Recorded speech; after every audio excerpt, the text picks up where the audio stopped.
say they provide? I have no idea. They're supposed to provide everything that a person needs while they need it. They provide absolutely nothing right now. Sandwiches, and when there's a civic holiday, everything's closed. So those are the people who are not barred don't get to eat for 36 hours.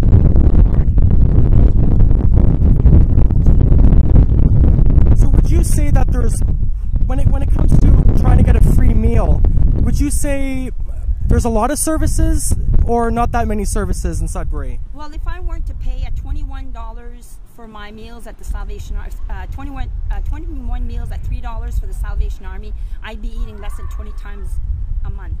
So right now I eat 48 times a month because I actually pay 21 meals a month to make sure I can actually have supper 21 times out of the month. So I'm substantially malnutrition and not having enough calories. So every time I eat something, my body will accumulate it because it thinks it's going into a hunger strike again. So there's a lot of money out there that's being siphoned, redirected everywhere else. The mission is supposed to be a distributing feeding station for people, but what they do, they've been taking the food and they've been sending it out to Mark's Day, the island, Espanola, anywhere they want, they see fit, they get to do it. Renee Bouchard in the elevator even told me one day, once the donation is in his hand, he can do whatever he wants with it. So are you saying that he's receiving all this money from maybe donations and government? Money, food in kind. And instead of using it to help the community? Well, in a charity, you're supposed to have, on the board, you're supposed to have members who actually go to the charity. But as far as if I understood proper, Jerry Lougheed fundraised $250,000 this year. And when he talked about having people on the board, they said, thank you for your services. We no longer need you, Jerry. What time did this happen yesterday?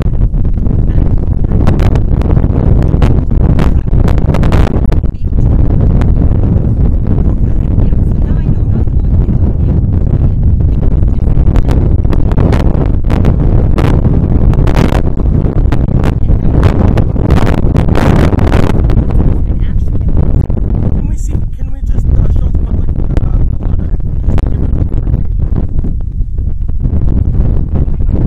I finally got a letter because I couldn't get any confirmation saying it was actually barred by the mission.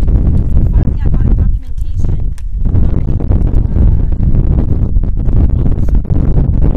gave me this documentation, and the extra writing is my writing. Okay. And I've been distributing them every day, 50 a day, with different messages. So you were doing what again? I was distributing them to educate the public. Okay. And that people are barred.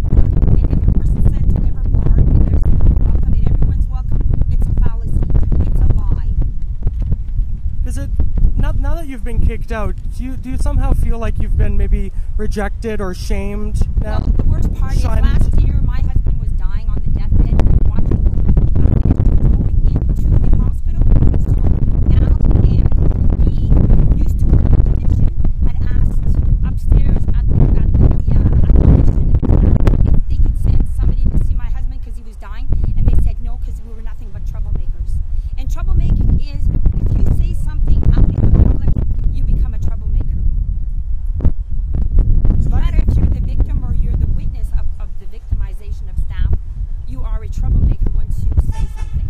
Once you say something, you're barred. You can't go eat there again unless you apologize to the mission and write a letter that you behave. That means you see nothing, you hear nothing, and you tell nothing. Kind of sad. And where's this agency located in Sudbury, Ontario? They're right beside the fire department on between Elgin and Shaughnessy.